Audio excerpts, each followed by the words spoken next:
If you become the director of your own reality rather than a victim of circumstance, you will be so much happier. Even if you try things and fail, you're still going to feel better because you took a risk. Curiosity is the golden ticket to youthfulness.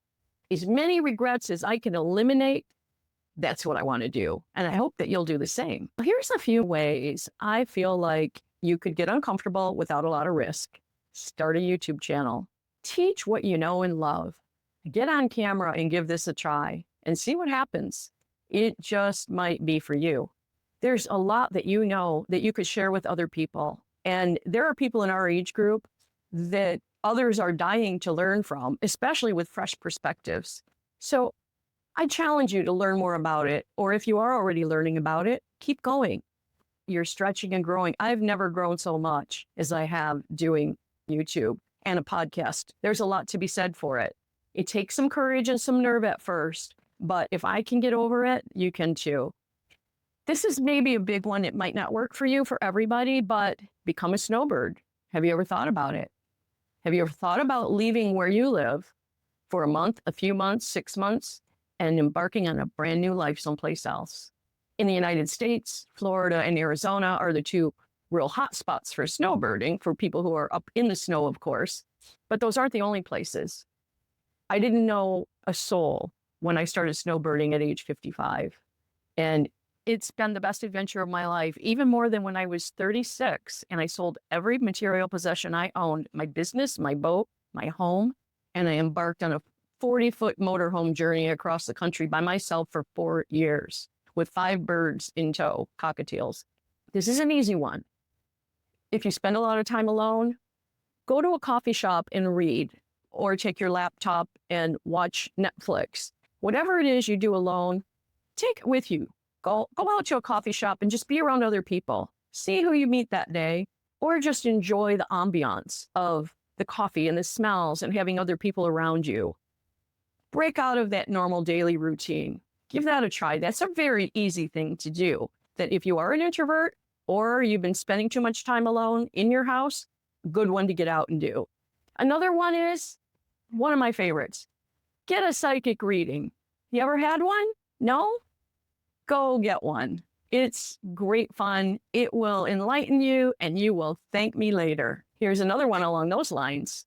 Go have your astrological chart done. Even if it's just for fun, it can be a new hobby. It can be something new. Have you ever been curious about it? Go see from the birth time that you were born. You will be amazed at what you will learn about your life and yourself. And what's really nice about it in our age group is that you get to look back over your chart and you can see what actually came true. It's almost uncanny what I learned because I had my astrological chart done when I was 39 years old by a professional scientific astrologer in California in my master's degree program, and I was her subject. So she told me what was coming the next 20 years, and 24 years later, what she told me absolutely came true. Both good and bad, by the way. Go learn what your rising sign and your moon really means. It's not all just the sun sign, by the way. That's just my fun take on that. Okay, couple other little things.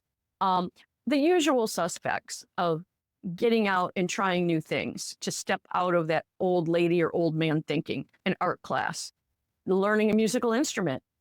I'm learning violin and I'm terrible at it. And I am trying really hard. And it is the hardest instrument I've ever tried. And I've played some guitar, piano, singing, and this is a tough one.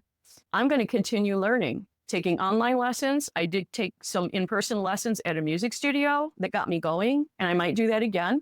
Boy, does that challenge your brain and give you just something so much to look forward to every single day to strive for. Take a language class or learn online.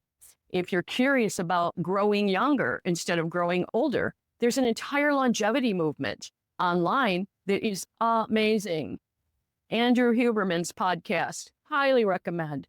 If you don't know who David Sinclair is from Harvard, highly recommend. There's a whole bunch of people that are defying the odds on aging by not necessarily listening to everything our doctors and pill pushers are saying.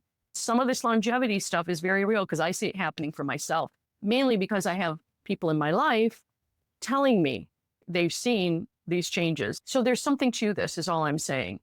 If that's something that interests you and you'd like to stay moving backwards instead of forwards, I highly recommend the whole longevity movement. Make a comment to me if you'd like to know some of my secrets, because I've been working from the inside out. If you got something out of this, I'll be dropping a new episode in just a few days. It is helpful to turn on that notification bell so you're aware of when that happens. I'm Kate Wilder, and I thank you for being here on my channel. Have a blessed day, my friend. I see you.